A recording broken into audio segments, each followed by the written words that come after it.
of, which was really good because we're going to play that way.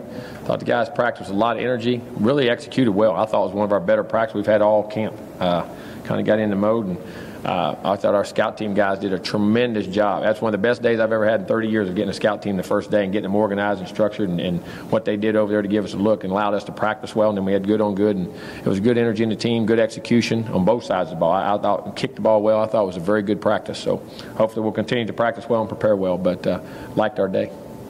Questions? As far as news on the injury front, there were a couple guys that we saw missing today. Cole Minshew, I believe, was one. He'll be back soon. Can you say what the latest? He'll be back soon. Okay. Not to be funny, but as far as other guys that are concerned, are they all just going to be back soon? Should be. Who else are you talking about? Andrew Baselli. Yeah, we just got to wait. I mean, it could be quick, or it could be a couple of days. I don't know. I don't know yet on that. Just depending on how he heals. Dontavius Jackson. Who? Dontavius. Dontavius going to be a while. Probably be a little while.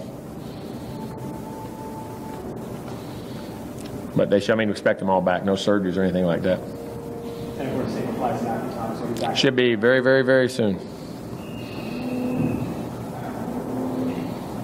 Jimbo, when you look at Jermaine as a player, as a freshman, where he is now, what's the most significant improvement in terms of what you want to do? Overall understanding of the game of football and what a leader does and what a significant player does and how he affects the other players with everything he does on and off the field. And I don't mean that he's really grown in that area. It's not just about him. And I think that's the proudest I am of everything he's done. Here's a guy that could be very easily all about him in this day and time. With all the accolades, the attention, he's not like that. And where he's grown, that's why he keeps growing as a player. And he does all the things he does, but he's really grown as a player for his understanding of the game, understanding of leadership, understanding the big picture of how to play football and all the importance of it. And that's why he continues to grow as a player. How does it make you a better defense as a whole? Oh, shoot. When you got your leader out there and you got your juice and the guy who organizes, structures, and does those things, this gives them a comfort zone to all those other guys. It looked like Brock Ruble was getting some time in guard. Mm-hmm. What does he bring there? A lot of size, length, and area, does a good job. He's been playing really well in there. It gives you another quality guy that has played and started, and that length and size, when you're in that limited amount of area, you ain't on that edge no more. And it makes it big. He's playing tackle too, but we're training him in there, and he's looked really good in there. Is it normal to have a guy 6'8" as a guard? I have. At LSU, Big Herman Johnson. He was 6'8", 413 when he came to us. Played about 365, 370. Played a long time. He was a great player. He's a heck of a guard for us. Jimbo, it's been 20 years since a defensive player won the Heisman Trophy. Why, in your opinion, is it finally time for a defensive guy to finally earn recognition? Not my opinion. The best player should win it. I don't care who wins it. If you're an offensive or a defensive player. Whoever deserves it wins it. And they may do it, they may not do it. I don't know, but we'll see in time. You got to go play. But like I say, it's not time. It's time when someone makes it time. And if they're the best player, they should win it. As far as looking back on camp, since this is not open preseason day, looking back on camp, what do you think has been the biggest takeaway? Do you think are the things that you've liked? Consistency, ability to be coached, ability to be pushed, and just whether it's been a great day or not a great day, they've embraced the grind, and I think have gotten better. But understanding how important it is to create good habits and a good attitude. And so when you see those things, what's an example of when it hits you, okay, they understand, having good habits, or they embrace that? Because when they're tired and they're worn out and they feel like they can't go anymore, they're still doing it the right way. And when you're getting on them, they're still saying yes, sir, no, sir, and taking coaching and moving on. And that they're not there, they'll ask questions, and they're good enough's not good enough for them right now. And I see a hunger in them to play well. Whether we go play well or not, we'll see. But from an attitude standpoint, from the right demeanor, everything they're doing, I like what I'm seeing. And that'd be funny, but who would you say are some guys that compared to maybe this time a year ago, you've seen that change and they kind of picked it up and go? I'm gonna joke. I'm gonna say this. You're gonna think I'm a generic answer. Every one of them. It's not. I've seen it in all of them. I really have. Seen growth and maturity. And the freshman class I've been so pleased with because they've embraced it. They've had some tough days. That's when you get going and that tempo gets going, and they ain't never been no practice like that 3 or 4 weeks in a row. Getting banged and bruised and getting on like that, and they just keep on trotting along. When you say growth and maturity, these guys have all, done some time together the last couple of years. even last year learned some lessons. There were some tough bumps in the road. Do you think that all contributed to this? Oh, there's no doubt. I mean, everything that happens in your life, good and bad, you learn from. At least you should learn from. So you can repeat it or fix it, and hopefully, how quick you fix it or how much you fix it's all be determined, and how much you can repeat it when it's going well is all be determined. But, it's all mindset and a temperament that you have to have, and they seem to have it. We'll see. Does the transition from fall camp to an actual game week and school start, do you think that feels different for? No doubt. You start to see the light at the end of the tunnel. You know what I mean? It's like you've worked, and you can start to see the finish line about at least the start, where you're really just getting ready to start the race. So you're not really seeing the finish line, but the finish line of camp. And you feel the urgency that we're going to play another opponent, and we have to make sure we dot our I's and cross our T's. Jimbo, with the different places that Derwin can line up on the field, because we saw last year with Peppers at Michigan, is that evolution of the college game where you're seeing more players able to do that, or the style, or? No, I think the game's changed. I think you need more versatility because you play run offense, and you play spread offense, and you play no huddle offense, and the different demeanors of the way football used to be years ago was very stereotyped. As far as people did a lot of the same things. I mean, the multiple formations and the different athletes and the way the game is turned into a physical game, but also a space game. And so it's like basketball. It's almost like there's guys with no true position. I mean, there's no true. I mean, how many true centers you got in basketball? And how many really true point guards? How many?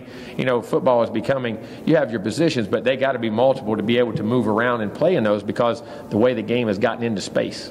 And I think that's been the biggest change. You have to have those guys to defend. Kind of sticking with that, I know you talk about guys being positionless, but with someone like Derwin, does that play a big role? Yeah, all that. You can't have someone who's 5'11", 180 going around doing the things himself. Well, you don't ever know. I mean, Peppers wasn't a big guy. Peppers was 200 pounds, 6 foot. He was a heck of a player. I mean, you can do a lot of different things. I mean, sometimes you get a guy 6'5", 230, 235.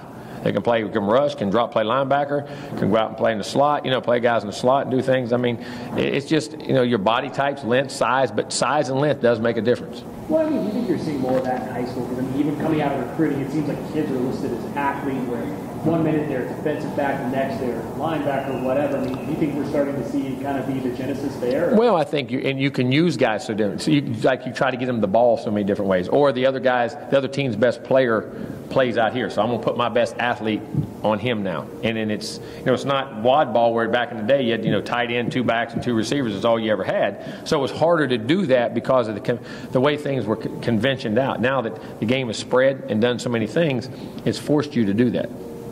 Jimbo, what have you seen from Nooney this camp in terms of maturity, of kind of getting better? Accepted that? Yeah, he has. He's had a good, solid camp. And that's the thing I tell him every day. I mean, there's still, when he really gets to dotting the I's and crossing the T's, and he does at times, but there's times like all of them. They drift and they don't do it. But I've been pleased. He's played well. And when he plays well, he can do a lot of things. And it's, you got to want to do that, and it's a grind to do that, and he's getting better at that. How have you seen George Campbell kind of readapt to being here over this? Well, George has done it. George is a tremendous human being, and he does a great job. It's just a shame he'd been hurt, but he practiced pretty good today. He made 2 or 3 really nice catches and ran good today. So, he's a very mature, good kid, and hopefully his health thing just bad luck. He hadn't been healthy.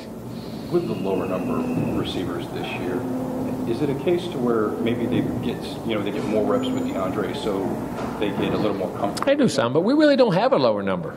I mean, you think about it, we got it. I mean, you're going to have about 8 or 9. Malik and those guys, with all the freshmen and the other guys, the injuries, and George and everybody. I mean, you still got 8, 9 guys right there, so you're still in good shape. And Jackson and Motlow do a tremendous job. I mean, those guys can play. I played a lot of Division I. I mean, at major schools in the SEC with guys that they're better than. With George, is it still the core muscle that's kind of hindering him, or is it? Yeah, it's just in his healing. You guys got to rehab it back. I mean, he gets it and he rests him a little bit and he plays. But he's in a good place right now. Coach, what does Derwin bring to the table as a leader on and off the field by example? Confidence, and again, a sense of maturity and intelligence, and understands the big picture, what you're trying to accomplish both places, and understands the importance of how you got to conduct yourself and then how you got to play. And he sets that example both ways. Because the thing about Derwin, like I say, his intelligence level, his ability to adapt and understand all situations, I think is his greatest strength. When did you get an idea that Derwin could be so multifaceted on defense? Was something you saw when you were recruiting him, or is not? Oh, no doubt. I mean, it's watch the athleticism. But then you hope, can the guy learn it? Can he have the instincts to do it? You know, all those things. You know, but you saw it early. Would you say he's probably the most versatile player you've had, or is there someone that you think of in your past that? I've had a couple guys who were pretty good in the past, but he's definitely right up there as much as any.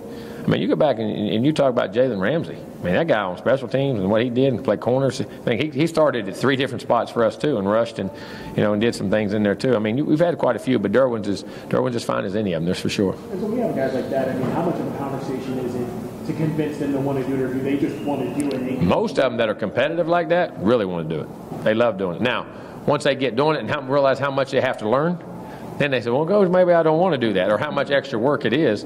But he asks for more. He embraces all of it. He really does. Some guys have to talk down. Excuse me? You have to talk down some guys sometimes? In what way? And wanting to do more, wanting to do too much. You do, and you just got to make sure they can do what everybody wants to move them around, but you got to be good at what you do before you go jumping across to something else. You know what I'm saying? How's that Ryan Izzo doing? Real well. Playing excellent football. I'm extremely pleased. People have no idea how many you see catching, and of course he's catching the ball well, running, doing all that, but how many little things he does that you don't understand to allow us to run an offense, and the sacrifices he makes and what he does. You have no idea how valuable he is. Unbelievably valuable to us. Rookies still continue to kick it well? Mm-hmm. Hit it good. He's hitting it good. He's hitting it good.